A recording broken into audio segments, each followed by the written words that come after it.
নারায়ণগঞ্জের রূপগঞ্জে চনপাড়া পুনর্বাসন কেন্দ্রে চাঁদাবাজি ও আধিপত্য বিস্তারকে কেন্দ্র করে যুবদল ও স্বেচ্ছাসেবক দলের মধ্যে সংঘর্ষের ঘটনা ঘটেছে। এতে হাসিব নামে এক যুবদল কর্মী নিহত হয়েছেন এবং 2 জন গুলিবিদ্ধ সহ অন্তত 10 জন আহত হয়েছেন। স্থানীয় সূত্রে জানা যায়, দীর্ঘদিন ধরে নারায়ণগঞ্জ জেলা স্বেচ্ছাসেবক দলের সিনিয়র যুগ্ম আহ্বায়ক রফিকুল ইসলাম রফিক ও চনপাড়া ইউনিয়ন যুবদল নেতা শামীম মিয়ার মধ্যে চাঁদাবাজি, টেন্ডার নিয়ন্ত্রণ ও ড্রেজার ব্যবসাকে ঘিরে বিরোধ চলছিল। এর জেরে মঙ্গলবার 18 মার্চ রাতভর দুই পক্ষের মধ্যে সংঘর্ষ বাধে। সহকারী পুলিশ সুপার মেহেদি ইসলাম জানান, সংঘর্ষের সময় উভয় পক্ষ গুলি চালায়। এতে গলায় গুলিবিদ্ধ হয়ে হাসিব গুরুতর আহত হন। পরে তাকে ঢাকা মেডিকেল কলেজ হাসপাতালে নেওয়া হলে চিকিৎসাধীন অবস্থায় মৃত্যু হয়।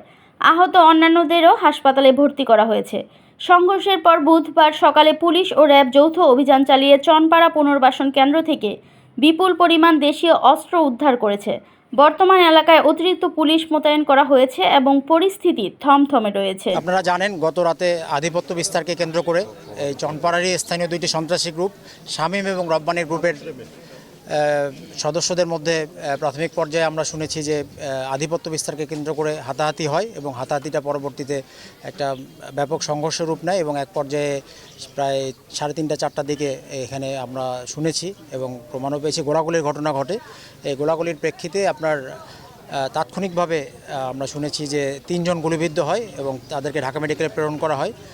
তো এর মধ্যে আমরা কিছুক্ষণ আগে খবর পেয়েছি কী নাম হচ্ছে হাসিব নামে একজন গতকালকে রাতে গুলিবিদ্ধ হয়ে ঢাকা মেডিকেলে মৃত্যুবরণ করেছে। আরও 2 জন গুরুতর আহত অবস্থায় আছে, আরও বেশ কয়েকজন আহত হয়েছে। তো এই ঘটনার প্রেক্ষিতে আমরা র্যাব 1-এর উনি আছেন, মেজর কোম্পানি কমান্ডার উনি আছেন এবং আমাদের রূপগঞ্জ থানা পুলিশের একটি স্পেশাল টিম নিয়ে আমরা সন্ত্রাসীদের গ্রেপ্তার, গতকালকের ঘটনায় যারা জড়িত ছিল সন্ত্রাসীদের গ্রেপ্তার এবং অস্ত্র উদ্ধারের জন্য আপনারা দেখেছেন, আপনারা আমাদের সাথে ছিলেন, আমরা একটা বিশেষ অভিযান পরিচালনা করলাম এতক্ষণ। দৈনিক আজকের বাংলা .net